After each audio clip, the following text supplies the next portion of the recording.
Despite leading going into the third period, the St. Louis Blues lost Game 1 in their first-round series of the Stanley Cup Playoffs against the Winnipeg Jets. So what went well, and where do the Blues need to adjust? How are we feeling after the first game? What do they need to resolve before Game 2? Today, we'll react to Game 1, talk about Game 2 coming up, and we'll talk about all this and more today on Note News.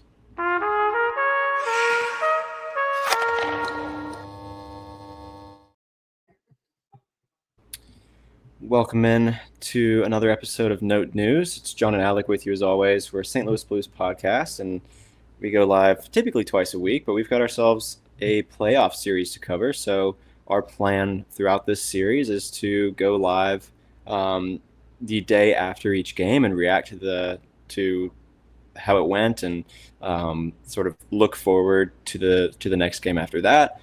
As long as the Blues are in the playoffs, that's our plan.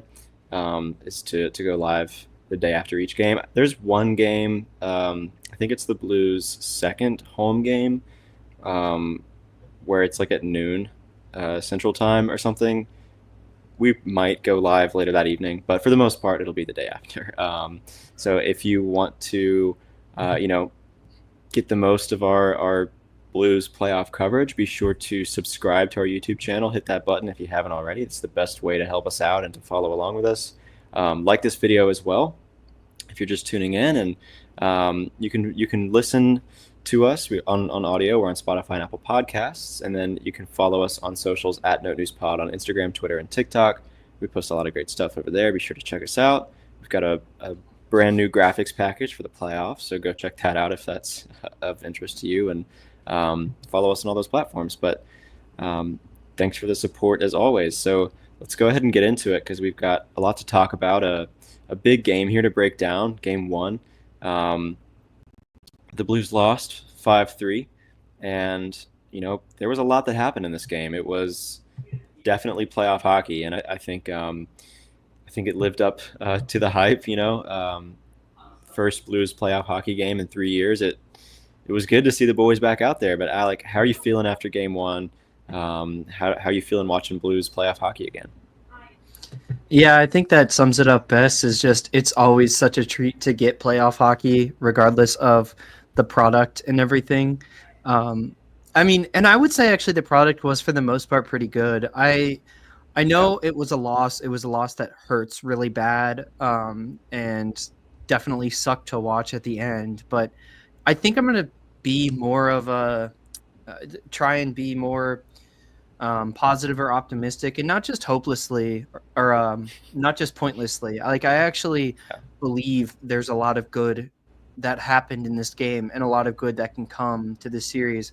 I think either way, fans of both teams can say that this is going to be a competitive series, and there's going to be fight from both teams. I would expect this game to go, or this series to go, more extended in the games department. So yeah, a tough loss. It hurt. For sure. Felt all of the emotions of playoff hockey again, but this is the President's Cup winning team, and we were hanging with them for like 58 and a half minutes. So I'm not, all things considered, I'm not exactly tearing the city down, I would say, after one game of playoff hockey, but just so much fun to be back. Just unbelievable energy, and in Winnipeg of all places, they're really, you couldn't get much better playoff experience in the Western Conference in the first round for us. So yeah, absolutely. You can't be surprised that they dropped a game to Winnipeg. I think you can be frustrated with how this one in particular ended, but like a 5-3 loss in Game 1, for a well-rested President's Trophy winning team, like you said, all things considered, I'm not giving up hope at all. I think they went out and played competitive hockey for most of that game, and I think the tough thing is that when you are an underdog in a series like this, you got to be able to steal, at least a game on the road, right? And so you got to win your home games, obviously. But I think anytime you go away, you're looking to split, right? You're looking to steal those away games, and I just hope that wasn't the Blues' only chance to do that. I'm hoping that they recover nicely, and I think they very well can do just that. Um, I just think they had a great chance to close it out there and set the series off on a perfect tone for St. Louis, and couldn't get it done. But today we'll talk about everything to do with this game. So we'll react to the game.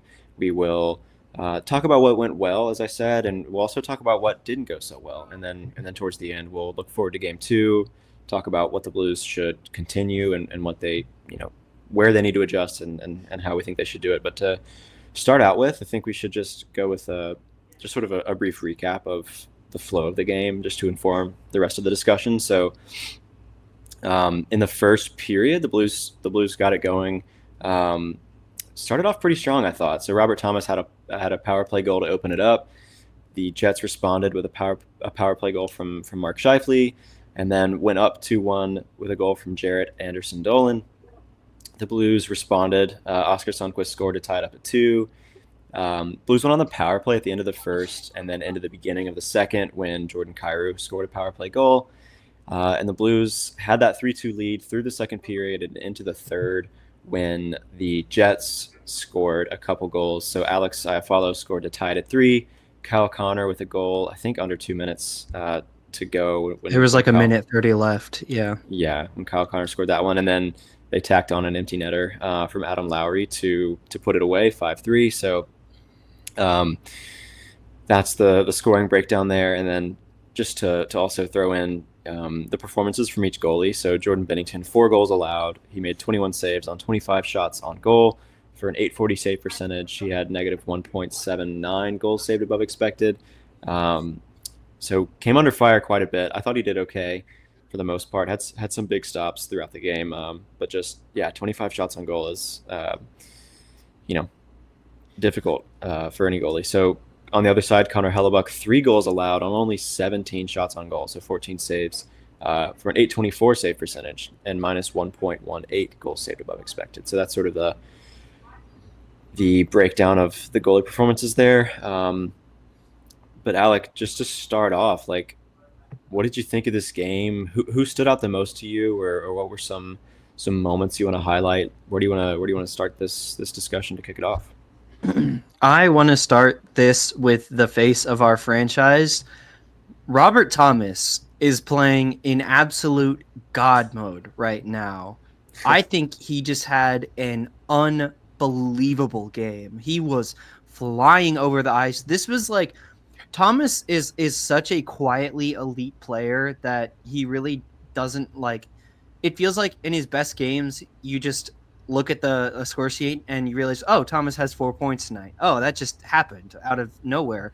But it never really feels like he's making the, Nathan McKinnon type impact where he's just like a force of hockey that everyone on the ice feels his presence. Thomas is a very quiet player, I think, in his mannerisms and in his hockey style too. He's like one of the most skilled skaters in the NHL. So he doesn't necessarily draw as much attention with this loud, destructive style of play. In this game, I felt the force of Robert Thomas, and I felt it I don't know that I have in quite some time, if not ever. It felt like when the lights were brightest, when it all came down to this game, he was trying everything and it was working.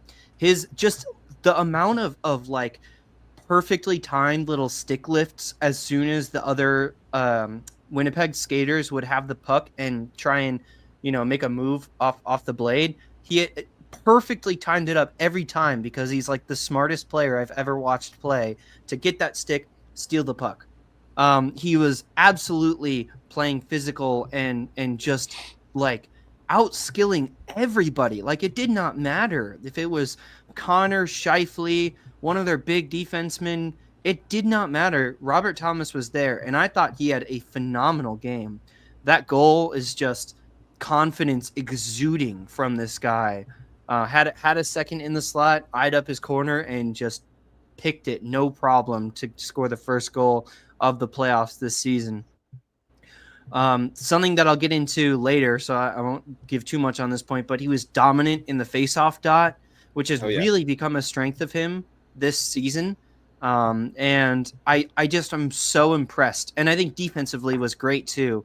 Didn't have as many blocks as some of the other guys on the team, but I thought he was really taking away passing lanes and covering rush chances so perfectly that they would really shut down a lot of their chances on his own by just skating with the other player, forcing them to take a shot or a dump in that Benner would have no problem playing with. Who also, Benner, I thought, played the puck really well, as he always does. But I want to start with Thomas because I think he is absolutely on fire right now, playing the best hockey of his career. And in game 2, I'm going to be watching 18, and I suggest you do too. Yeah, 100%. He's one of the hottest players of the last 30 games or so. I mean, he looked great. He looked confident. He looked comfortable. Really pleased with Robert Thomas. That was such a funny moment. He got the puck.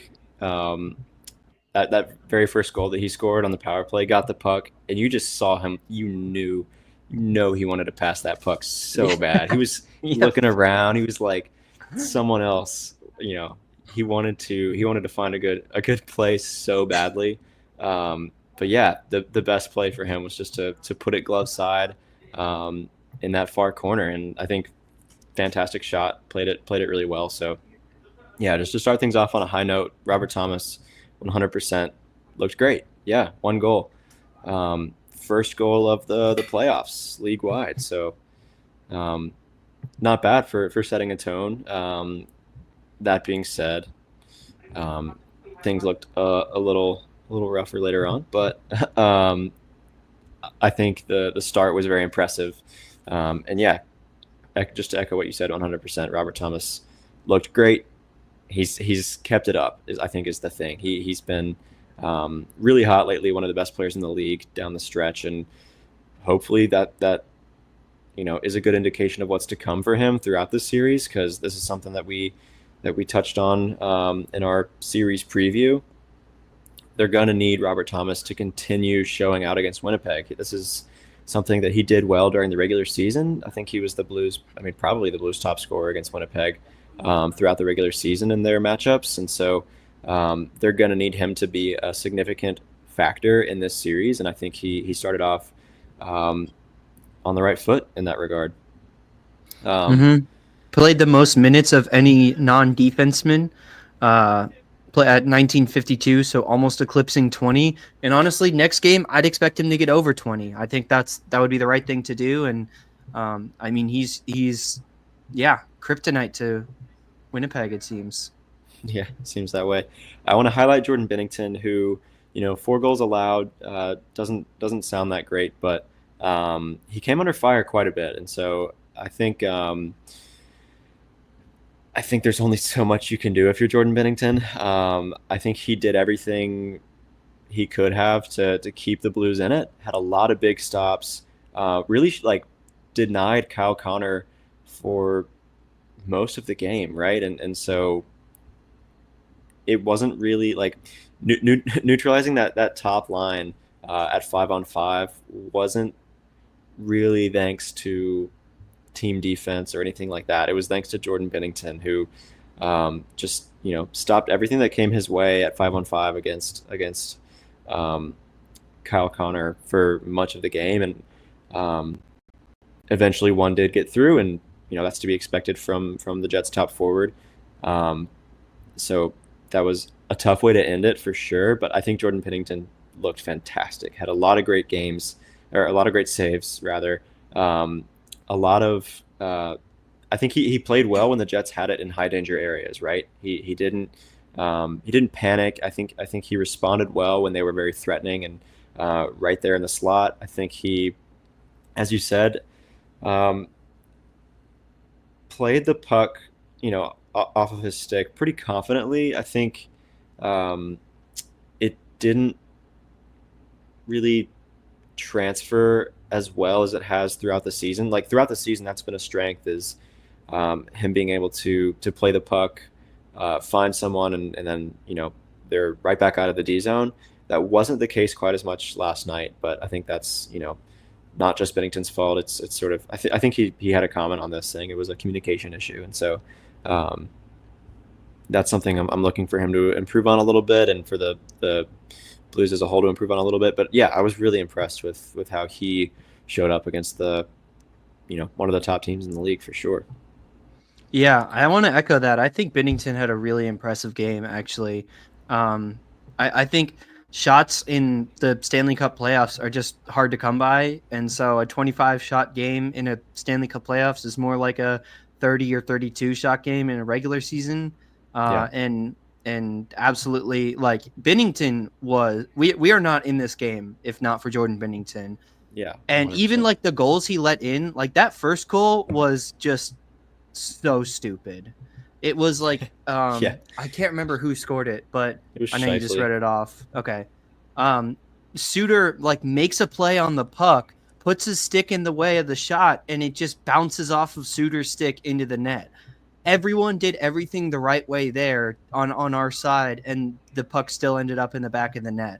That's just like, you can't, like, that's so not on Bennington. That's like the type of goals that, when the narrative around Bennington was that he sucked, he would let in so many, well, he wouldn't let in, but so many of those would like go in like that. And that's just, you can't at all, like, you can't be serious with yourself and say that one is on Binner.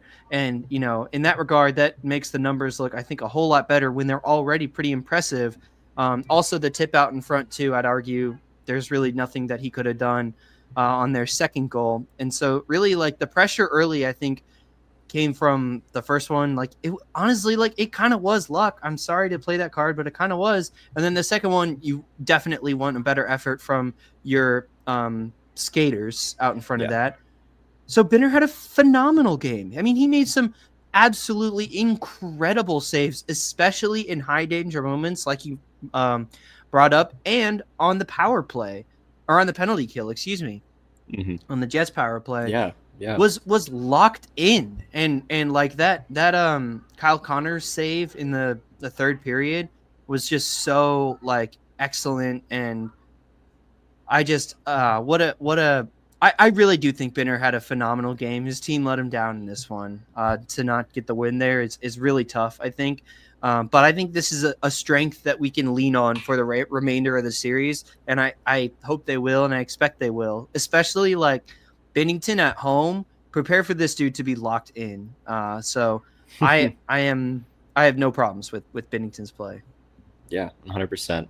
Let's just keep this conversation rolling into our sort of the good segment, right? Where we'll talk about what went right in this game for the Blues, what we liked, and what stood out in a positive way. So, I mean, first things first, I think they just started really well. They came out of the gate playing a pretty solid pace of play, and obviously got the first goal, which was, can't get a better start than that. And so I think in the first period, really like first maybe period and a half, I think they did a good job of sustaining, some really decent offensive zone time. That didn't really continue as the game went on, but for the first half of the game or so, I think they did a great job of doing that. Part of that was, winning faceoffs at a really great rate. I think they won 57%, just north of 57% of their faceoffs. So that's a really great way to dictate play, and I think they did a great job of that. And really throughout the first half of the game, maybe you could say first two periods as a whole, but I think they kept up with the Jets really well on both ends, offense and defense. They just kept pace with them. Neither team was really dominating or dictating the pace of play for any seriously sustained period of time. And I think that's a win for the Blues, who are in the position they're in right now as the wild card, trying to upset the number one team in the league. And so when you can play most of the game and not have your opponent really dictating how the game is going, that's a win. And obviously that didn't continue, and that's why they lost. But the fact that they started out doing that and kept that going for most of the game, as I said, I think that's a great sign of how they can play against this Winnipeg team throughout the series. And so, um, yeah, I think just pace of play, face offs, and sort of sustaining offensive zone time early was one thing, positive that I want to highlight. I don't know if you have any thoughts on that, or if you want to go ahead and take us on to another positive. But yeah, what do you think? I mean, yeah, I just think there's a lot in this game that makes you feel really good about the rest of the series going forward, that I think is not really getting addressed, and I think deserves to be a part of the conversation. Is that the Blues won the first 40 minutes of this game against the President's Cup winning trophy.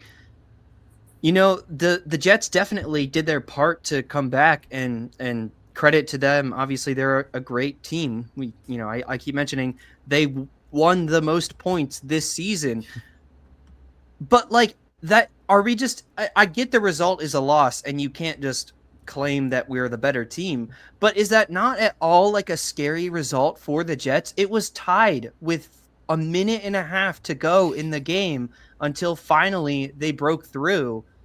I mean, if the Blues had been able to lock it down for another 90 seconds in overtime, that, no hockey team is going to enjoy playing overtime hockey. I mean, well, okay, enjoy isn't the right word there, but no hockey fan base is going to feel completely not stressed out in that situation. I just think I just think the narrative on this game is so overblown, in that the Blues absolutely are trash and can't win at all against the Jets. That's just not the hockey game I watched entirely. Yeah, yeah, There was a total team performance. We truly were winning the first two periods, like you mentioned, and lost it in the third. And that's why we lost the game, for sure. But there was a lot of good hockey out there. And this is going to be a competitive series either way. I just it's gone way too far for me. And that's kind of the only point I wanted to make on that. yeah, yeah, 100%. And I think a big secret to the Blues' success in this game, when they were having success for the first two thirds, first half of the game, was their physical style of play. I think the physicality that they brought to this matchup was really effective against this Jets team. Who, this is a point I want to bring up a little bit later, but the Jets are a team that play a very structured style of hockey. And it's been a big secret to their success for sure. But I think the physicality that the Blues brought to this game was really effective at disrupting that structure for most of the game. 53 hits to 33 for the game as a whole, and I think it was something like, I'll have to pull it up here, but really, I think the physicality in the hits. And just, I mean, beyond the hits, just physical play in general, just really grinding it out against the boards and things like that, was really key in this game for the Blues, and I think it will probably be the key, to finding some success further on in this series. The Blues are one of the top teams in hits. I think they were number 6 in the league during the regular season for hits. Jets are a little bit more middle of the pack, like 18th or something like that, and so. I think that'll be a big piece of the Blues game plan in this series. A big part of that is the fourth line, right? Radek Faksa saw a lot of time on ice in this game. And so I think, yeah, this, as I said, this physicality will be huge. And just to go period by period here, because I found it, according to Jeremy Rutherford, they had 24 hits in the first period. They tacked on 22 in the second period, and then so that brought them up to 46 hits through 2, and then ended the game with 53 hits. So closed it out with 7 hits in the third period, right? I think that shows you kind of the story of the game, right? Dominated, maybe not dominated, but as I said a little bit earlier, sort of didn't let the Jets dictate pace of play for the first 2 periods. And I think a big part of that was the hits they were throwing around, the physical style of hockey they were playing. And when they sort of were unable to do that as effectively in the third, like that's when it got away from them. And so um, I just wanted to highlight the physicality that they played with through most of the game, and I think that's how they're going to have to play this Jets team if they're going to have any real success in this series. Yeah, I kind of want to echo that point in some breakdown more the ways that the Blues like played with or played better than the Jets in this game. Again, I'm not saying the Blues outplayed the Jets. Obviously, we lost. And I don't think it's safe to say that we outplayed them, but played with them, surely. Like you mentioned, 53 hits. 53 hits. That is a lot. We also beat the Jets, just going down like the basic stats that the NHL tracks. Blocked more shots than the Jets, 16-13. And then a big one that I think helped dominate. Also, our penalty kill went 3 for 4, and our power play went 2 for 3. So won the special teams battle, which is another major point I'd like to return to. But especially I think on 5-on-5, looking at the faceoff percentage, the Blues won 57.4% of the faceoffs. That's not like a close battle that we won. That's like almost a dominant faceoff percentage win that really, again, all points to a huge ability of this team to play with the Jets and make some damage. I mean, you mentioned earlier Faxa was deployed a lot. He ended up with 14 minutes, 15 seconds in the game. I'd say that's like maybe a little bit high for it's high for a fourth liner for sure. But when you look at the contributions this guy is giving, I think is more than just defensively. Faxa won 11 of 16 faceoffs. That's a 69% winning percentage. And that is a really dominant mark, even if you can get Faxa in and then try and take him out to like, sorry, I rambled there. And then, try and switch him out to get a better skater in. Sometimes that doesn't always happen. Minutes can get elevated, but like I said, Faxa was winning all like 70% of his faceoffs, basically. You know who else was? Robert Thomas went 11 for 15 on faceoffs, winning 73% of his faceoffs. Braden Shen went 9 for 20 at 45%. So losing mark, but not, I would say not that bad. Lot of faceoffs.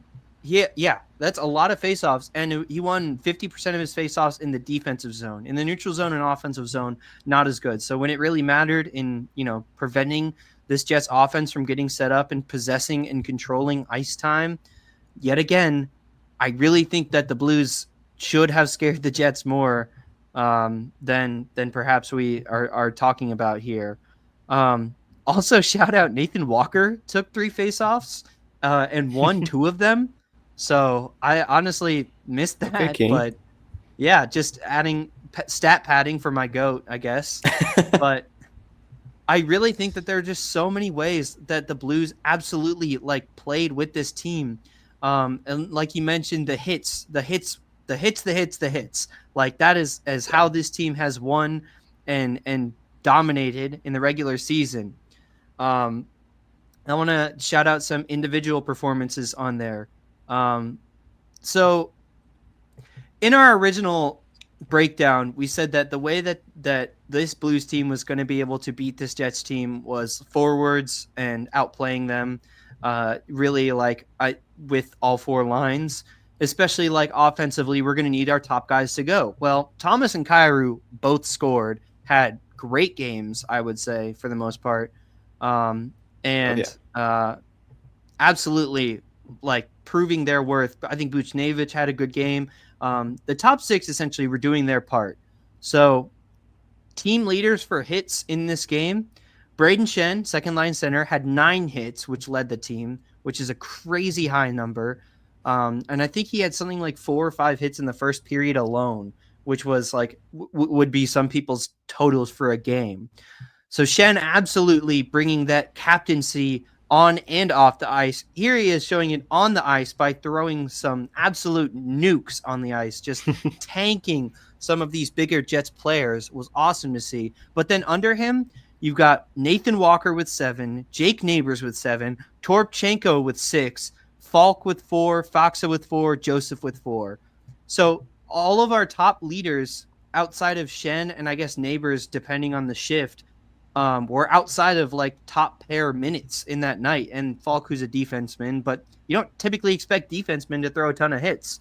So I really think that we're seeing like the Blues identity and team still like showing through here and still showing out and showing that they have an ability to like fight and come back in game 2. Like I honestly like I think the Blues should enter game 2 pretty confident that they can at least like have a good night. You know, win or lose, and definitely like a win would be huge to even up the series. I really think that this team has shown an ability to do it because you've got the top guys producing like they needed to, and you've got the bottom guys just throwing like hits around like nobody's business and doing exactly what is asked of them, exactly what they need to do. That on top of dominating in the faceoff dot is not a winning formula for the Jets. That is exactly how we said the Blues were going to win games, was by being more physical and by controlling pace of play. How do you do that? Throw 53 hits and to their I lost it. Throwing 53 hits to their 33. Oh my God, that is just so skewed. And then winning 57% of the faceoffs. Like this is exactly the formula. I think Jim Montgomery identified it. I think if you look at the deployment, he kind of identified it too, because Thomas got some really big shifts when the Blues were scoring, got deployed a little bit less in the middle of the game, and then had more consistent deployment, pretty much playing every other shift down the stretch in minutes. And so I really think, and also Broberg got a ton of ice minutes in the third period, and I thought he actually did better than a lot of the other players in the third period. So I think that they've identified how they can win, what they need to do to win, and I think they played up to that. It's just things kind of fell apart, and especially like we're talking about a lucky Iafallo goal, or not Iafallo, a lucky Scheifele goal doesn't go in the first 10 minutes. Kyrou on that breakaway is able to put one home, you know, lucky puck bounce. Right. Like, I hate to bring this up, especially for a playoff game, but the money puck deserved to win meter has us at like, I think 45%, which is very close. Yeah. 46, 47%, which is very close to even. Like, I absolutely think that this Blues team can play in this series, and just, I really think the doom and gloom I'm seeing around talking about Blues hockey is just not the same hockey I'm watching, is what I want to say. Yeah, 100%. I think they looked a lot better than a Wild Card 2 President's Trophy matchup should look, right? And I think that's the key. Sorry to butt in here, but I mean, we'll just watch how Vegas and Minnesota play tonight as the other potential matchup we could have had. And I don't know, I got a lot more resolute of a feeling about that series than I do about this one. So yeah, maybe a little bit of blue colored goggles on that one, but true. But still, I mean, yeah, like Vegas, Minnesota. I think that's sort of consensus. A little more one sided than this one, statistically and eye test wise. But yeah, where were we? Yeah, like 100%. I think the Blues looked good in those first two periods, right? You mentioned the physicality and winning faceoffs and things like that to dictate the pace of play. That's when they looked good. Obviously, they didn't keep it up, and that's when things sort of went the other way. I think if they had kept doing that and stuck with that for the full 60, they could have had a real shot of winning that one. And so it's when they strayed away from that a little bit that things went poorly, and we'll get to that in a second. But just sort of to close out our discussion of like what went well, just to echo your leaders and Robert Thomas and Jordan Kyrou, fantastic game. They created a lot of chances, a lot of offensive opportunities, both scored a goal. Man, I just know Jordan Kyrou wants that breakaway back. So that's a tough break, but I also think that the young guys looked pretty well for their first look at playoff hockey. Like outside of his bad moment, which we'll get into I guess both of them, Bolduc and Neighbors, had a couple bad moments. Not with not like actually playing hockey. It was just sort of like you know bad emotional moments, I guess. But Snuggerud looked good too.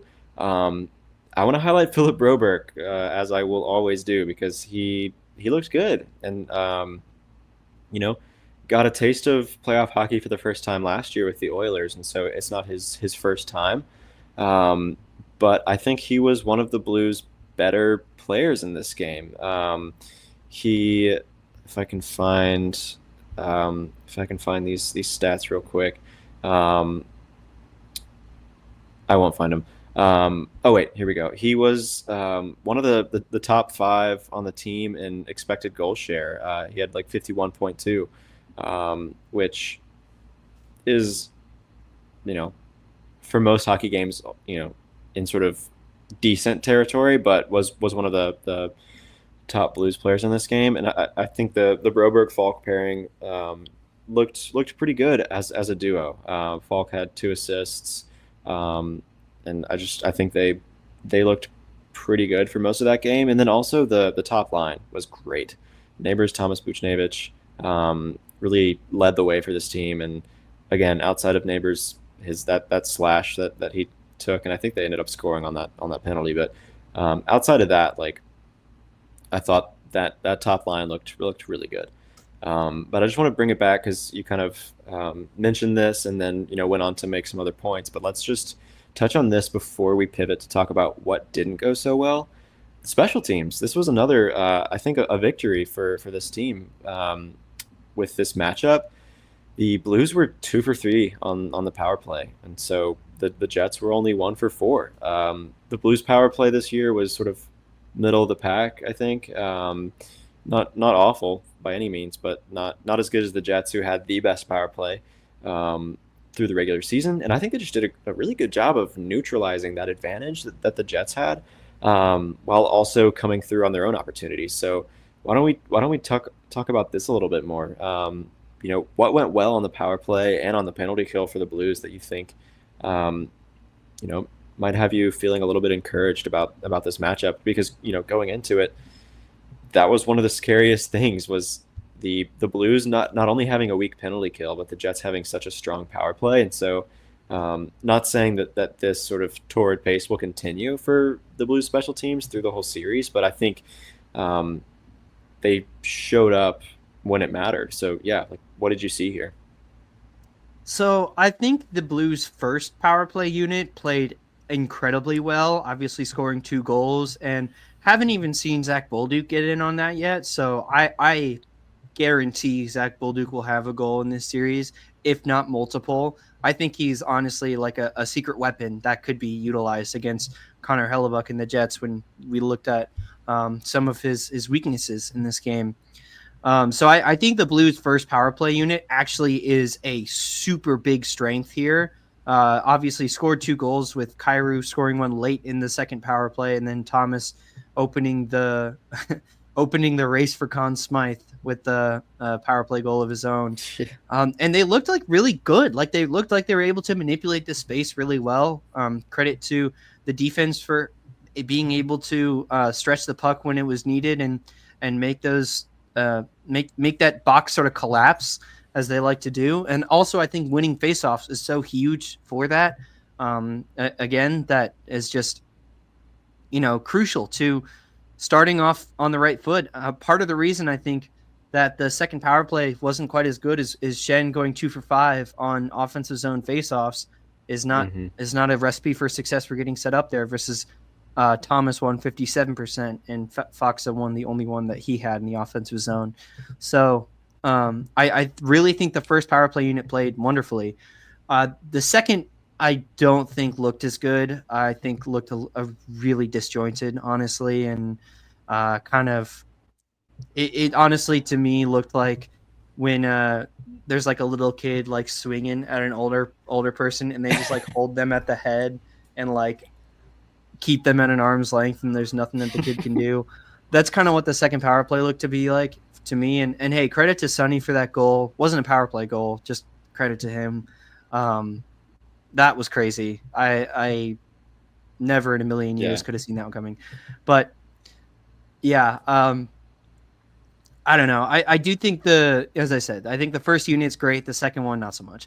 In terms of the penalty kill, I thought they played really well. Also, blocking shots when necessary. Really interrupting passing lanes was the biggest thing, though. The Jets, as I've mentioned, and as we saw in this game, are very much a precision offense team, and the Blues are still really good at disrupting passing lanes, more so than throwing hits and blocking shots, which they're also great at. I really do believe that it's getting that body in place, getting that stick in the right place to make a play that they excel at.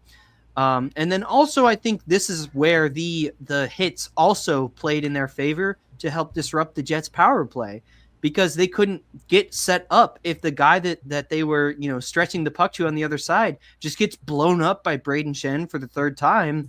That's an easy giveaway and dump. And I think that is they played really smart with the hits that they were throwing out. It wasn't necessarily throwing them all the time, because that's an easy way for a structure to break down and an opening to leave the goalie one-on-one, and that's never something you want, especially with this Jets team.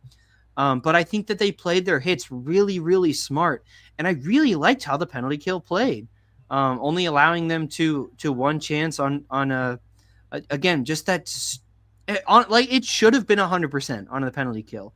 Just that goal was so stupid. But yeah, I really liked what we saw from the effort and from the structure. I think everything we broke down is kind of coming to fruition. I think our structure is playing really well into Winnipeg's, giving them a really tough fight. Yeah. No, 100%. I think that's sort of well said. Not much to add here. But yeah, was really impressed by the special teams performance, and hope that can continue throughout the series. Obviously, I really liked. I mean, yes, the second power play didn't look great, but how about Jordan Kyrou's goal on that power play, man? Like, pinpoint, like, Or that was just chef's kiss. I mean, from pretty far out, just found like the perfect spot over Hellebuck's I guess right shoulder to put it in that back corner. Like, it couldn't have been like any further left or any further up. It would have hit the post, but like, it was just perfect there. that's It a was man's goal right there. that's a man's goal. Yeah, exactly. Yeah, so really great performance from special teams in game one. Um, why don't we pivot now to talk about what went wrong in this game? Because obviously they lost, and the result is bad for that reason. And so, while there are some positive takeaways here, as we've discussed for most of this episode now, really all of this episode now, they lost. And so, what went wrong here? I want to start it off. I mean, obviously the thing here is the third period performance. Um, and after It's like the this sort of Yankees in the fifth inning. exactly after this segment where we talk about what went wrong, we're gonna pivot to talk about game two coming up, and discuss how should the Blues adapt, what do they need to adjust, what do they need to change. And so I think this discussion will kind of morph into that naturally. But I think more of my analysis comes in that part. So I think I'll get there. But is there anything that you want to touch on for the third period? Because I mean, this is what lost them the game, right? It was their third period performance.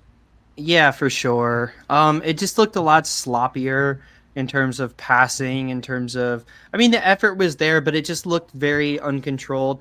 Honestly, in my opinion, I think it was if maybe not discipline is the right word, but I think it was an experience thing for sure. Mhm. I think a lot of the young guys who had been playing great didn't play quite as well, and then the veterans kind of defensively were pretty poor in this game for the most part. Falk had a really bad defensive game. I think Suter had some rough moments. Although I think Falk had a really good offensive game, underratedly. But Yeah, for sure. I was saying, oh yeah, I think the like everyone's kind of nerves and energy was a little bit high, and this unconditioned, unexperienced team had a little bit of trouble dealing with that. Was a eye test way of describing that. But we can get into some of the stats and stuff now.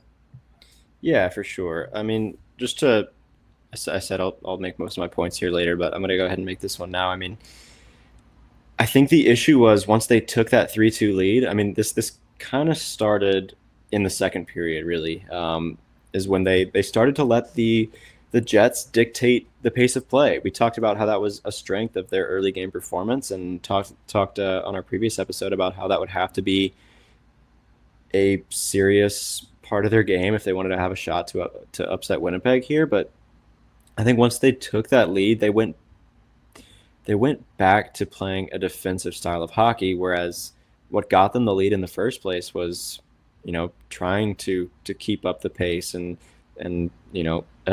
a sort of heavy hitting style of play and a little bit more chaotic style of play when it comes to how they were transitioning to offense.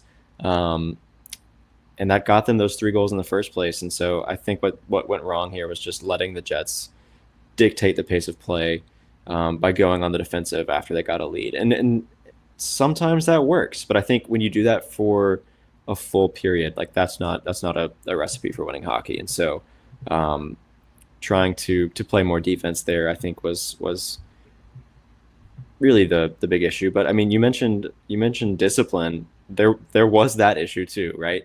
Maybe not with the point that you were making, but that lack of discipline showed up in other ways, namely from Jake Neighbors and Zach Bolduc. Jake Neighbors took a slashing penalty early on, just kind of heat of the moment stuff, right? And then Bolduc seemed to be going at it with Iafallo for like a full shift, and then cross checked him as they were going back to the bench and didn't get away with that one. So a couple penalties there. I think the Jets scored on the Neighbors penalty, the Neighbors slash. They didn't score on the ensuing penalty after Bolduc's cross check, but Monty sort of keyed in on that moment as potentially a point of the game where the momentum started to shift a little bit. And so it was an emotional, like those were emotional reactions and emotional decisions. And these are two of the youngest players on the roster. And I think that's really what it was, right? It's just a lack of experience and letting the heat of the moment get to your head and just not thinking it through.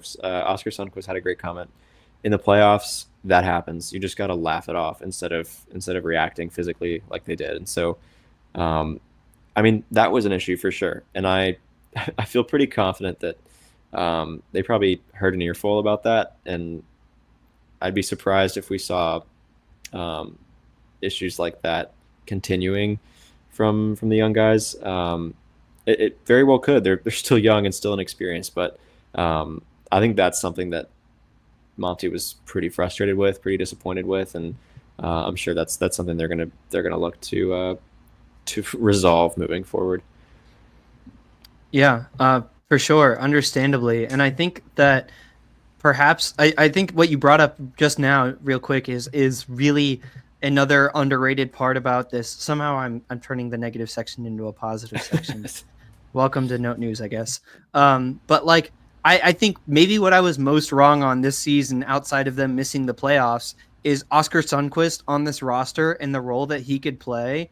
Having a guy like that who has played obviously in the 2019 run, has that cup winning experience, be able to be in that locker room, and a guy that is so well loved in for just every report, absolutely has the locker room. For him to be the guy, or like a Robert Thomas to be the guy to go up to Bolduc after the game and say like, we don't need that. Like that's a bad time. That's a momentum killer.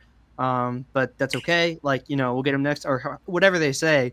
Mm-hmm. That is so critical to this roster and this development. And now I'm thinking less about this Jets series, but more just into the future of St. Louis Blues hockey. Like when stuff like that starts paying off, I mean, watch out. But to get more into the bad too, really quick, in the third period, they had, I think, 1 shot on goal. Or 2 shots on goal. Maybe 2, yeah. And 2 shots on goal per the official scorecard that I'm looking at. And unfortunately it doesn't list hits, but I know that their hits were significantly less in the third period as well. I think 7 in the last frame, yeah. Okay, so Yeah, that I think all of that is like you said, they really went back to sort of relying too much on the structure, Hmm. and I think yeah, I think this is another 2024-25 Blues losing a lead late or losing a game late Yeah. in the final minutes of the game, and I think we've learned that the answer is probably play a little bit more risky, because if you're playing safe, it's not actually safe because you're not actually putting any pressure on the other team. You're just letting them have their way with you until they get the chance that they like. Versus, at least if you're maybe not playing, instead of 100% defense, 50% offense, if you're doing 70% of both, then at least you can put pressure on and dominate zone time. And that's how they were winning in the first two periods, was zone time. So, yeah, yeah. Yeah, for sure. We're running a little bit long here, so just wanted to move this discussion on a little bit.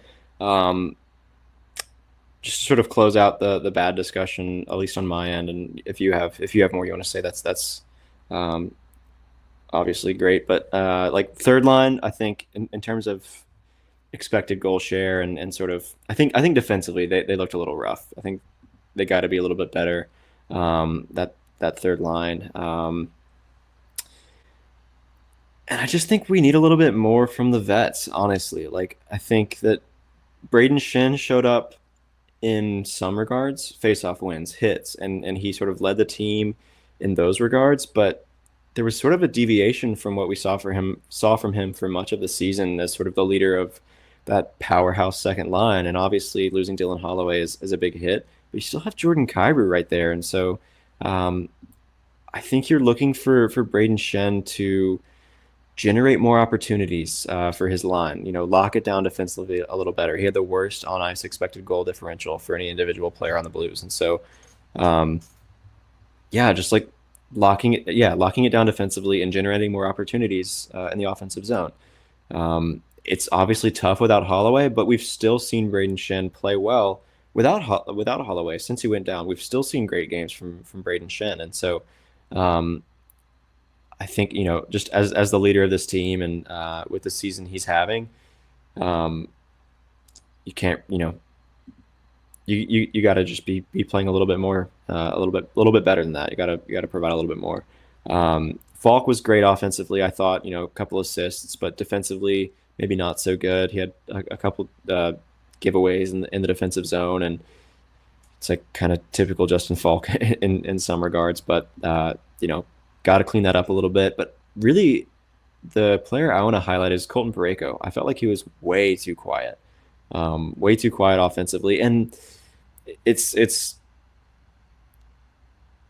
kind of unfair to say that. Like, but before when we were previewing the series in our previous episode, we sort of talked about how Colton Parayko probably wouldn't be a factor offensively, but he just like was quiet. I felt like in a lot of regards. I don't know how much he could have done on that Iafallo game tying goal, but that was kind of a tough look, at least from some angles. But um, yeah, I just feel like Colton Parayko, you gotta have a little bit more than that. So I don't know. Do you have any thoughts on any of those points or anything else that you want to highlight before we start to talk about game two? Not particularly. I'll just respond to what you said. I think Pareko and the defenseman playing offensively quiet, it was kind of expected. If you go back to our preview series, it just is not really conducive to playing against the Jets. You'd like to see Pareko get activated more in the offensive play, I think, to Right. give him more high danger looks. And yeah, he was playing very like old Colton Pareko. Yeah. Not as in like old age, like as in when he was young, early career old Colton Pareko. There we Yeah. go. Um, but also, I think that's why Falk is just like sort of a key piece to this team offensively. Again, I get like he's bad defensively, but does provide something that no one else can. I think Broberg Sure. had a great game Hmm. in that regard, talking about defense, as you said earlier. Uh, and yeah, I think mostly that. Um, I think everything you broke down to is correct. That the old guys definitely not really playing their part as much, and it's honestly the young Hmm. ones who showed up. So, yeah. Yeah, for sure. So why don't we pivot to talk about, you know, game two, because it's the nature of a playoff series. You can't take the losses too hard. Wins are great. You love that momentum, but you can't let it get to your head and think it's all going to go smoothly from there on out. So it's just always looking to the future. That's the nature of a playoff series. And so game two tomorrow night, also in Winnipeg. So why don't we start this discussion with, what do the Blues need to change? Where do they need to adjust if they want to steal, split this series away, um, you know, in Winnipeg? What do they need to do? Where do they need to adjust in order to do that? And so, um, where do you want to start here? Like, what's the big thing that they need to resolve in your mind if they want to have a better result in game two? I think they did a lot of the things the right way. I think in that third period, definitely you want to avoid that. So going back to, I think discipline is a big one. That Bolduc Hmm. penalty late was just kind of a backbreaker. And I think, like, you sort of broke down, I think you made a great point that, like, not letting the foot off the gas, keeping up offensive pressure, maintaining offensive zone time is how you beat the Jets. Um, Yeah. and 17 shots on goal is not bad. I would, if you can get that up to 20, that'd be ideal. But they scored 3 goals, and they've shown an ability to score against Hellebuck, and especially again, I think Bolduc is just going to be lethal in some of these games, especially on the power play. So maybe see if you can unlock that kid more. And Hmm. then last thing is probably like get more of an effort from the old, the vets, the depth pieces. I get it's a fast series, but like this is playoff hockey. Like this is when you have to, show up. And I think that the Jets vets really did, and the Blues not so much. So I think um, I have one more point to make, but I'll wait till after your response. Yeah. I mean, 100%. Just keep applying that pressure. That the application of that pressure early on is what got them in the lead in the first place. And so if it's working, keep applying it. Falling back on a more defensive strategy, playing it safe and trying to fall back on defense that early in the game. And yes, it's later on in the game. It's the final period, but like it's still kind of early to be doing that. Just to try and lock down a lead with 20 minutes to play against a team like the Jets, like that just seemed like poor game management to me. It made it really difficult to establish offensive zone time.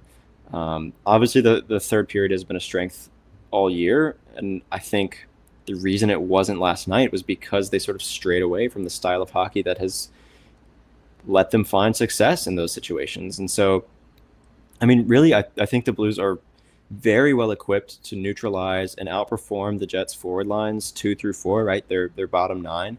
Obviously, the Jets have the advantage on the top line. Kyle Connor and Mark Scheifele are fantastic forwards, but um, I think lines 2, 3, and 4, the Blues have the advantage there. They play really tough, physical hockey. They have fantastic chemistry, and that's been a big part of their late season success. And so when you I mean, I just think that's an advantage that the Blues can very much play into, and do a better job of that. I think the issue was, again, falling back on a more defensive style of hockey. And so the Jets are a team that when they get set up in the offensive zone at 5-on-5, they got a really clear structure. I pointed that out earlier. When it comes to where they shoot from, um, their structure and their game plan is pretty clear. The high danger areas right in front of the net, that's where they generate most of their offense. We knew that going in. Obviously, the Blues knew that.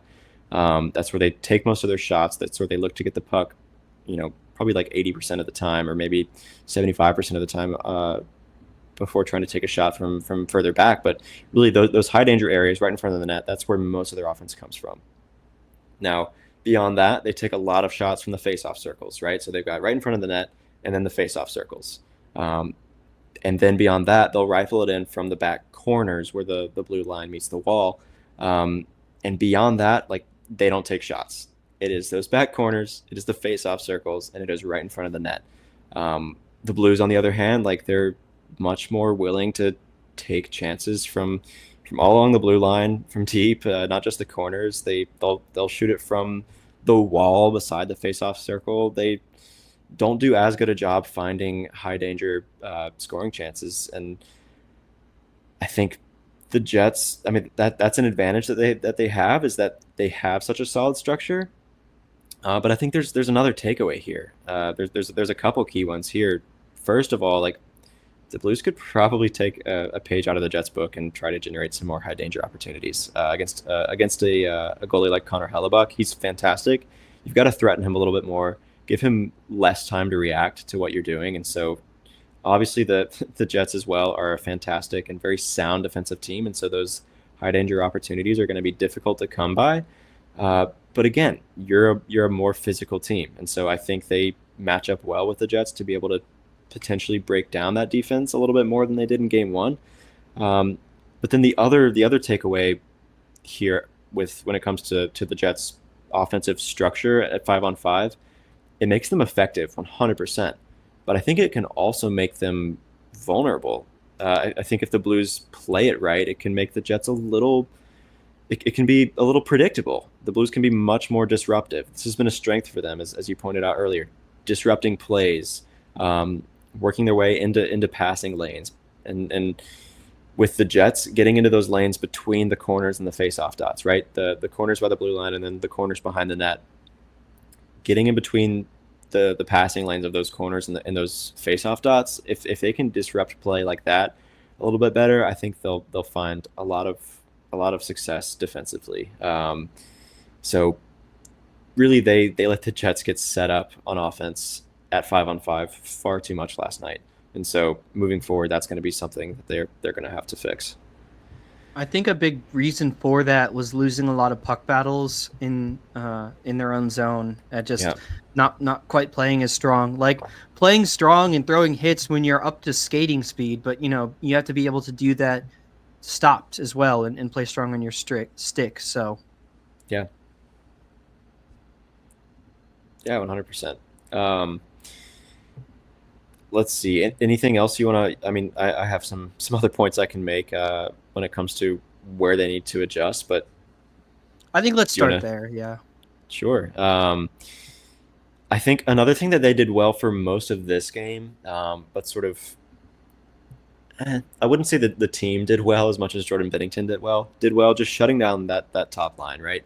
Kyle Connor, Mark Scheifele, and then Iafallo, right, is on the other wing. Like that's a lethal top line. It can be really, really tough to play against defensively. I think Jordan Binnington did a really great, like, it's really thanks to him that the Scheifele Connor duo was quiet for a lot of the night at 5-on-5. Obviously, Kyle Connor, they connected finally in the third period, and Kyle Connor broke the tie really, really late. But I think you just can't let them gel like that. You just have to be able to shut them down a little bit better if you want to come away with a positive result here. If you want to be more happy about this series, you got to shut them down a little bit better, and I think they did a great job of that for most of the night. It's just, if that line gets going, they can really dictate the series, I feel like. And so shutting that line down in particular is something I'm looking for them to do a better job of beyond just Jordan Binnington. It's great that he performed well against them for most of the game. Obviously, Mark Scheifele scored that power play goal early, and that's I don't really blame Benner for that one. But I think that defensively they can do divine intervention. Yeah, I think defensively they can do a much better job of shutting down the Scheifele Connor duo and preventing them from gelling, as I said. Yeah, I agree. Yeah. I think I think their top line was definitely scary throughout the game. I think they had a lot of really good opportunities. So I don't think the team did a good enough job of shutting down the first line, but you're totally right. Binner was the difference, and holding them to 2 real goals, and I don't know, whatever. I'm using that too much. Yeah, I do think that absolutely. Binner is just on top of his game. I think that's the only way to look at it. Yeah, If you watch the same game as I did, I so think he's ready for playoff hockey for sure. Um, I got another thing here. I mean, really, I think they looked a little jittery, a little sloppy on defense at times. That should improve. I mean, the emotional decisions and reactions, like that issue should improve. Like that's something that I think they can resolve pretty quickly, game to game. But another big thing that I want to highlight here is I think a big story of that third period is that you saw real time how the Jets are a team that can adapt really quickly. They can shift gears within a game, not just game to game. They can shift gears period to period, and they showed a really strong ability to adapt and change pace. And so the Blues are gonna need to do the same, right? Both to stop the Jets on defense, but also to generate some offense. They're gonna need to be able to adapt a little bit quicker than that. And I think a big part of that is their I don't know if there's like a good term for it. I guess like quick decisions, right? Um, when you gotta play a puck quickly or gotta make a decision, whether to rush up and defend in the neutral zone or drop back and defend in the D zone, right? Things like that.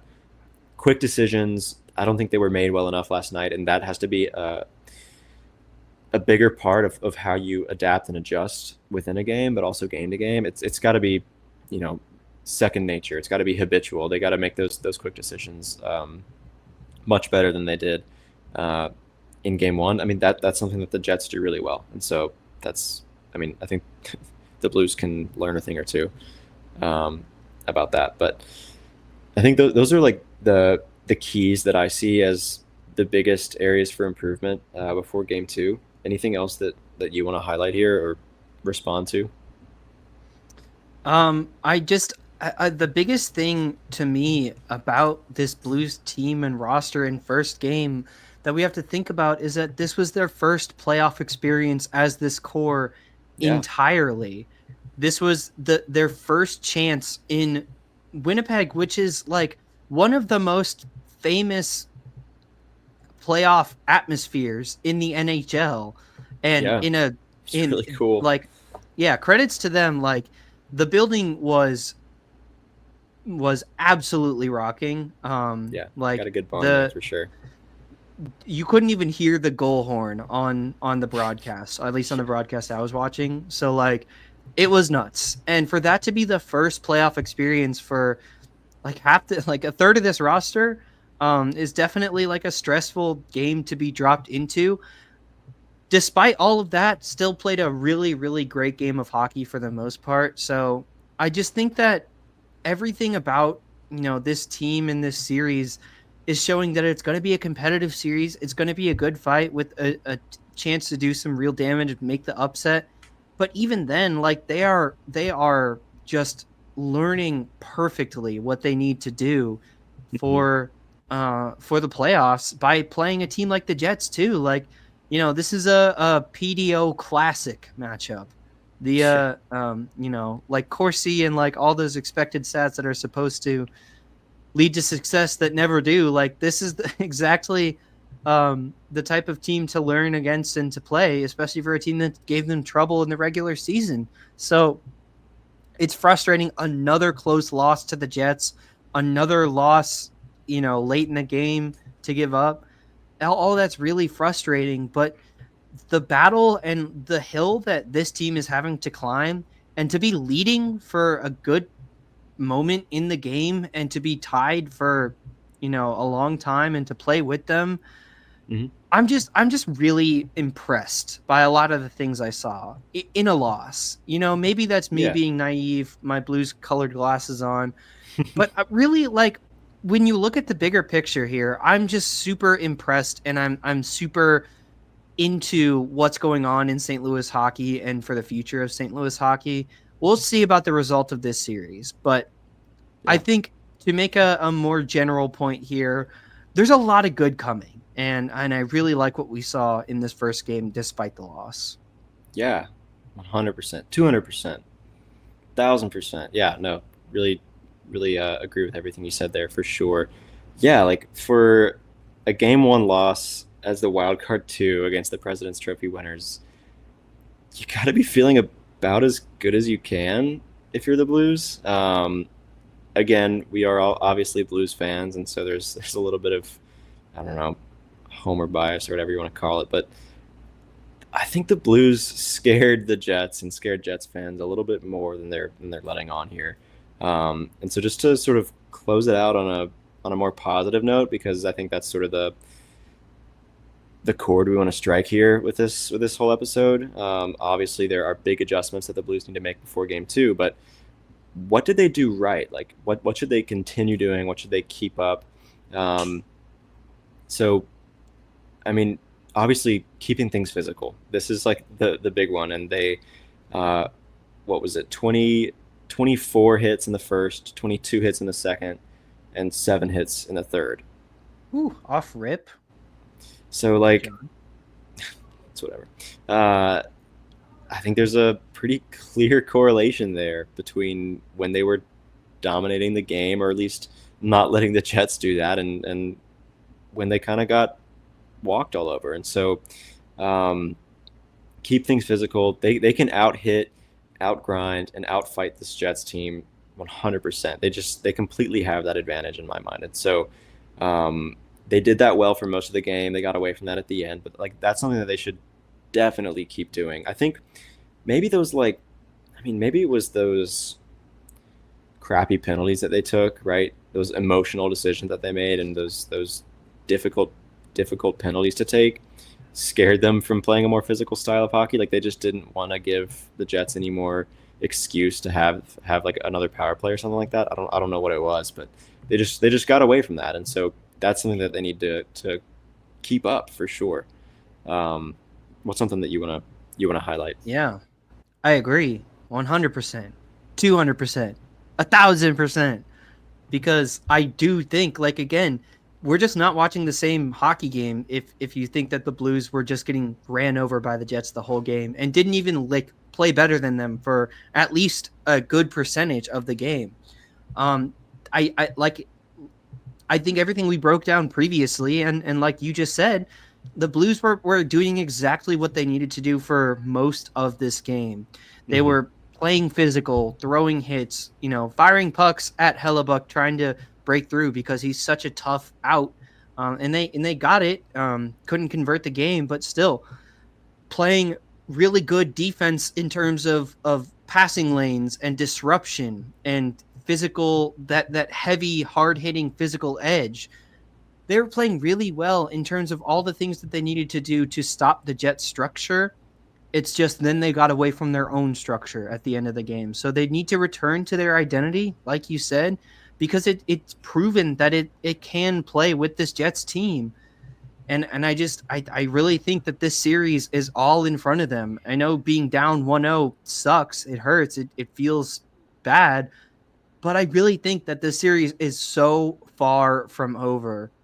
Yeah. I expect I expect a 2-2 here at some point. Whether that's, loss than 2 wins, or win loss win, or loss win, whatever. But I really do think that this is going to be a heavy slugging, a heavy slugfest of a series because of what we saw from game one. I think the Blues should have put the Jets on notice. If I think internally, and in the NHL, I think they're still putting the NHL on notice a little bit. If you watch the full 60 minutes, which there were no games on at that point, so pretty much the whole hockey world was tuned in. And so just wait. I don't think this is going to be a straight dog walking or a wash of a series, and maybe it does go the Jets' way, and that's they are a really good team, but I think that they've done everything the right way in the first two periods and shown that they can play with them. And absolutely, that can be a key to success. And I expect it to lead to some wins here. Yeah, I agree for sure. I think a big part of that is keeping Hellebuck uncomfortable. I think they did a good job of that on the power play, keeping the pace of play really fast. Hellebuck isn't great on the PK, so make him uncomfortable, exploit those situations. Um, I think they need to do a better job of finding high danger chances, but like those crafty, well aimed shots from mid range, keep those coming. Go glove side, like that was working for him yesterday. And then, I mean, lastly, just to sort of close it out the way we started it, just give the puck to Robert Thomas, right? Oh yeah, Good things let him happen eat. when good things happen when great things happen when the puck is on Robert Thomas's stick. He's the engine of this team's offense. He's just such a star. Like I love watching Robert Thomas play hockey. So just give it to him. Um, let him cook. Honestly, that whole top line looked great, but like Robert Thomas, just put the puck on his stick, and things could start going your way. So yeah, long series for sure. This is why it's 7 games, is so you can really get a sense of, or so each team isn't out too quickly, and so um, I wouldn't be surprised if the Blues can steal a game away, and then I'm looking for them to play some strong games at home and maybe um, you know maybe even the series up at the end of 4. And so I'm still feeling optimistic. I'm still feeling pretty Yeah, confident that the Blues yeah, are gonna hang with the Jets throughout the series. Even if it's a sweep, I'm expecting 4 really competitive games, and I don't think it'll be a sweep by any stretch. no, But like, it won't. I think the Blues are gonna hang with this Jets team, and probably much better than any other wild card is with the team that they're playing in first round. And so, yeah, you got to be feeling good about where this Blues team is at, not just on all scales, right? Within this series, within the context of this season, and then within the wider context of their future, their core, their rebuild, that kind of thing. You got to be feeling great about where this team is at. They're playing great hockey against the brass of the NHL, and so you know, bring it on. Game 2. I think they're more than capable of letting that loss, you know, moving on from that loss, coming in strong for game 2, showing up ready to play some more physical playoff hockey. Like the Blues are a physical team. They can wear the Jets down through a 7-game series and then take the advantage at the end, right? And so I think that's the style of hockey that we've seen from them all year, that blue collar identity. So just got to get back to that, and I think they can really hang with this Jets team, and maybe even shock them and take the series. So I'm still feeling confident. I'm optimistic, and I'm excited for Game 2 tomorrow night. Um, we're gonna watch it for sure, and we're gonna be right back here on probably on Tuesday to react to this game, or to react to Game 2 and provide some more analysis. So Bring it on. we're gonna, yeah, bring it on for sure. That's I'm sure the mentality that the Blues have going into Game 2 for sure. So we're gonna continue to provide some coverage of the Blues throughout their playoff run. We'll react to each game. So if you want to keep up with that and follow along with us, then please subscribe to our YouTube channel. That's the best way to help us out, and we've really appreciated the love and support that we've gotten over the past little bit. But also like this video, follow and rate wherever you listen. We're on Spotify and Apple Podcasts, and then follow us on social media at Note News Pod. We're on Instagram, Twitter, and TikTok. So follow us there for some great content and announcements for when we're going live, and check out our new cool graphics and all that cool stuff. So thanks for tuning in. This has been a fun one. Playoff hockey, Game 2. Let's get it. We're And back. let's go Blues, baby. Let's go Blues.